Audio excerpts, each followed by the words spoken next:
Welcome to African Television. My name is Christine Asiimwe, and today we have a special guest, Dr. Paul Thomas. He grew up in Africa, in Zimbabwe to be specific, and it was former Rhodesia for some of you who remember former Rhodesia. And he finished high school in Swaziland, so he is, I could say African blood, though he does not really look African like me. So I am happy to have Dr. Paul in the house. Thanks for coming, Dr. Thank you, Paul. Christine. It's nice to meet you. Can you tell us a little bit about yourself, something that I probably missed in the introduction? Well, being as we're on the African channel, it's a real privilege and honor to be able to share some of my thoughts and views with this audience. I went to Africa at the age of 4 and finished high school over there. Mm-hmm. And so all of my formative years, I was in Southern Africa. And so I feel, that's where my heart is, really, even though I'm now an older man. Your accent is so different. I would love to hear that African accent. Well, of course, you are implying that I am not an African in my heart. But when I went back to Africa 3 years ago, those of you who are from Africa, of course, you are going to... I believe you. Okay. I believe you lived in Africa. Now, some of my adopted African children, mm-hmm. they are losing their African voice, the tone and the accent, mm-hmm. because you assimilate, right? That is true. I remember when I first came to the States at 17, almost 18, I very quickly tried to lose my accent so they wouldn't make fun of me. I don't mind being made fun when I go back to Africa because we used to really envy that, American accent. Right. So it's kind of nice. International. It's international, yeah. Right. Well, so I understand that you have a special kind of interest in autistic children and autism in general. So how did you develop that interest? That's a very good question, Christine. When I came back to the States and went to college and went to Dartmouth Medical School where I got my medical degree, back in that time in the early 80s, mm-hmm. the rate of autism was about 1 to 2 out of 10,000 children. Mm-hmm. In fact, I don't recall seeing a single severe autistic child when I was in medical school back in the early 1980s. Mm-hmm. So, I went on and got my pediatric training. I'm board certified in pediatrics. I finished my training in San Diego, University of California. Brazil. And then I moved to Oregon, where I've been practicing since 1988. Mm-hmm. And through the 1990s, I started seeing more and more autism mm-hmm. and more severity. So it reached a level that was frankly alarming to me. Mm-hmm. As pediatricians, we're in charge of children's health. Mm-hmm. And these were some of the sickest children, and yet I was reading in my journals and hearing that we didn't know what was causing it. Mm-hmm. And to me, that was highly frustrating. On top of that, parents who have autistic children, this, not only do we not seem to know what causes it, but we don't seem to know what to do either. And the tragedy was that parents are being told, well, we're sorry, your child has autism. Mm-hmm. There's not much that can be done. So I understand there is so much, research going on about the causes of autism. So what I know just a little bit, but would you tell us a little bit about I know there is not a definite etiology, but what do they associate autism with? Right. Well, it is unknown. Mm-hmm. That's the sad truth of the matter. Mm-hmm. There is a big push by our government and research bodies mm-hmm. to try to find genetic causes. Mm-hmm. And I know the National Institute of Health has made a sort of decision to really push in finding a genetic cause. Mm-hmm. What I'm afraid is going to happen, though, if you hear in the news, you'll hear, if you're an older parent, you're going to have increased risk. If you're overweight, there's increased risk. Mm-hmm. If it's this or that or that or this, mm-hmm. there's increased risk. However, in genetics, there's a phenomenon called single nucleotide polymorphisms, mm-hmm. and we all have tens of thousands, if not millions, of these little glitches. These are 3-letter genetic codes in our DNA. And these respond to the environment, and so they will find over the decades to come hundreds, if not thousands, of genetic associations. Mm-hmm. But except for a few rare, for example, they've found a mitochondrial defect that's associated with autism. But except for a few rare of these things, I don't believe they're going to find a single cause. There's just going to be these associations. So what's really going on?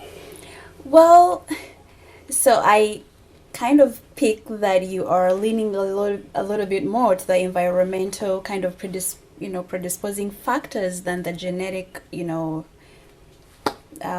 genetic idea altogether. So is that true? Am I getting that sense? Are you leaning more on the environmental related factors, or? Right. Very astute of you, since I didn't even say that, but that's I picked it up. That's exactly where I was headed. So, we know that, for example, back in the 50s, 60s, 70s, when we had leaded gasoline, there is so much research showing that lead is toxic to the neurological system. So that research is solid, and as they got lead out of the gasoline, there was less toxicity from lead. All right. We know that arsenic is a terrible poison. We know that mercury is a terrible poison. Pesticides and poisons. The interesting thing about poisons in our environment, in our industrial world, we are dumping incredible amounts of toxins into our world. There are many body burden studies that have been done, so that if you look at any individual's body burden for the major toxins that are out there in the world, you'll find that this generation is more toxic than previous generations. I agree. And I don't want moms to feel in any way guilty, because us guys are just as toxic as the ladies. So that's not the point here. But here's what happens with toxins for a developing baby. The uterus has the job of shunting nutrients to the unborn child. It makes no distinction between nutrients and toxins. So that's the first huge exposure.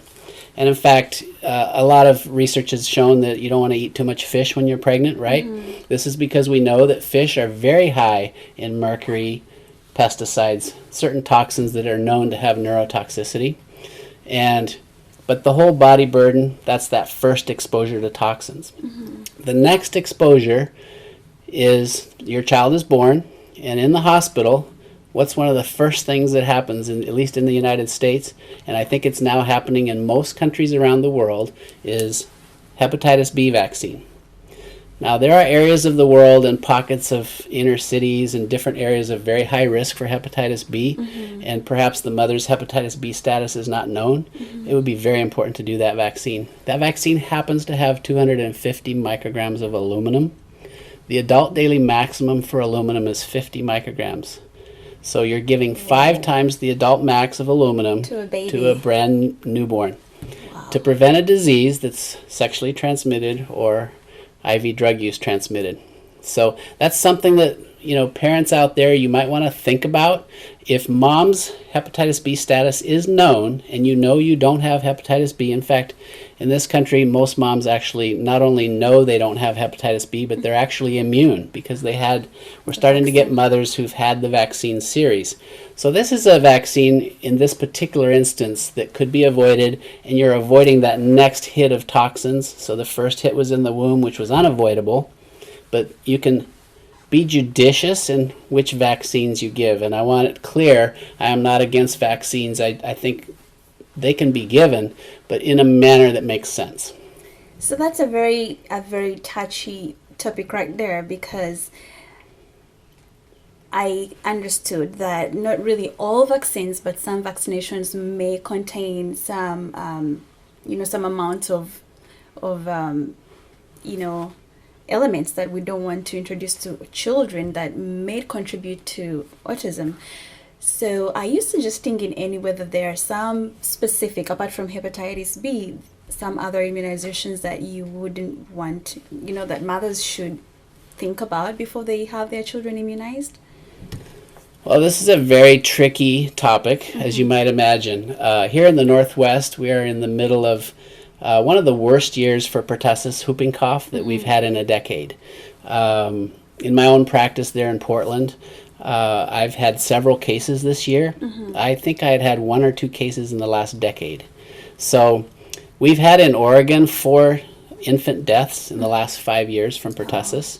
So this is a vaccine that, even though it has aluminum, I think you have to weigh risk and benefit, and clearly I would recommend that parents get that vaccine. One controversial area might be if you are pregnant, should you get that vaccine while you're pregnant? That's the latest recommendation from the Academy of Pediatrics and the Obstetrics Academy, is to go ahead and vaccinate the pregnant mom. How would that reduce the element of... Well, the thought being that the mother's immunity develops while she's pregnant, and that is passed passively to the newborn child. So that whooping cough immunization wouldn't actually go through the placenta to the baby directly? Well, I'm still nervous about the aluminum that's in that vaccine. So another consideration, obviously this is controversial, would be perhaps that mom waits and gets that vaccine immediately after birth. There's the concept of cocooning your newborn, so that all the major caregivers of that child are protected against pertussis, and that will help us not bring pertussis to the newborn baby. That sounds reasonable. I mean, if I had to do anything to protect my child from autism, I really would. So as much as this whole immunization and vaccines is very touchy, I think it's very very essential for mothers out there to kind of know these options. Not that they should eliminate everything, but kind of weigh and look into how they can eliminate every possible, predisposing factor. So do you feel there is anything that anyone can do out there to prevent autism? That's a very good question. I've just been thinking that, of course, they've talked about how mothers who are having first children and who are about 40 years old, that, there's all these risks of having an autistic child. So I'm thinking of having mine already. So do you think there is anything that anybody can do to avoid having an autistic child or prevent it? My belief that toxins are a big part of the problem. Anything you can do as a young girl, as a young woman, as a upcoming potential mom, or even if you're pregnant, you want to avoid toxins. And so eating organic would be important. Avoiding fish. It's sad because fish is a wonderful source of omegas, omega-3s, but if you're going to be carrying a child, or especially if you are pregnant, it's just not worth taking the risk of those added toxins. And then, of course, after the child's born, thinking carefully about each vaccine and weighing risk and benefit. And that's a hard thing for a lay person to do. And if you go to your doctors, most doctors say just do the regular schedule. I'm a board-certified pediatrician. I'm board-certified in integrative and holistic medicine, trained through the Scripps Institute program for that. Trained to think a little bit creatively when you're dealing with something that's a little bit tricky, like autism and toxins and that sort of thing. What I wish would be done is a study where we take a group of newborns and let's vaccinate them differently, but that it's really hard to get anybody to get on board with that study. Yeah, no one wants to put their child at risk Right. for anything. Right. Yeah. Well, I have noticed, I know about maybe a handful of autistic children, and most of them usually have comorbid other diseases or other infections or other illnesses that they're struggling with. So what are some of the things that an autistic a mother of an autistic child can do to cope, and also the family and also the child to cope, because they're dealing with seizures, they're dealing with epilepsy, they're dealing with eating disorders, they're dealing with just so much. How can they're dealing with allergies? Most of them usually have allergies. Right. So what can be done to help an autistic child and their family cope? Well, you touch on a very good point. First of all, I might digress a little bit, and That's okay. there's a movement out there that we shouldn't be calling this autism, period. Okay? So autism, that term, is a sort of a big category for kids who have trouble in various areas, right? And there's a whole range of severity. Some kids have just a little bit of a language delay, maybe a little bit of a social communication glitch, and perhaps they do a little bit of perseverative movements, and so they fit the criteria. And then you have other kids who make no eye contact whatsoever and have no language and are really, really unable to function at all independently. So that's the range of types of autistic kids. You've probably heard the term autism spectrum disorder. Now, the other physical challenges that some of these kids have that make me feel like we ought to reclassify or at least look at etiologies and causes. Some of these kids have terrible GI problems with diarrhea, food intolerances, a huge challenge eating a variety of foods. So they have a very limited diet. And sometimes, in fact, quite often, that very diet that they crave is what's keeping them sick. So in the integrative medicine world, we do food sensitivity testing with IgG testing. Incredible benefits for a subset of children. And then there's another subset for whom that may not make any difference, but it's definitely something that can be done and it's worth trying. Some of these kids have horrible immune systems. And so building up the immune system, there's, in addition to avoiding toxins, there's some natural things that can be done to build your immune system. Most people in this country, in fact, probably in the world, are vitamin D deficient. Plenty of studies showing that actually has an effect on your immune system. It has an effect on your gut integrity. So fixing the vitamin D deficiency, most mammals make vitamin C, humans do not. So taking a vitamin C supplement to provide that boost to your immune system can be helpful. And I think I digressed again.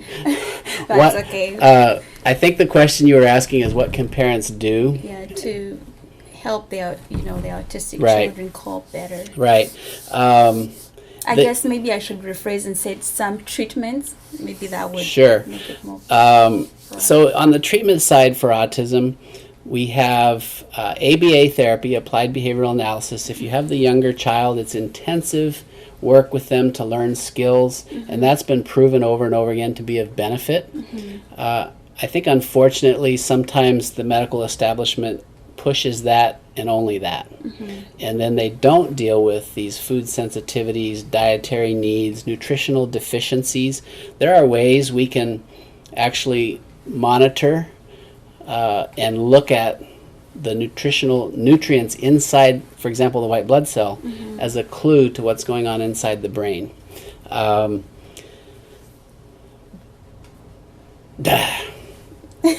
Well, don't worry about it. I asked you just so many questions, but well, I just, what I got out of that was the nutrition and just looking on the holistic development of the whole child rather than just the behavior and all, and that.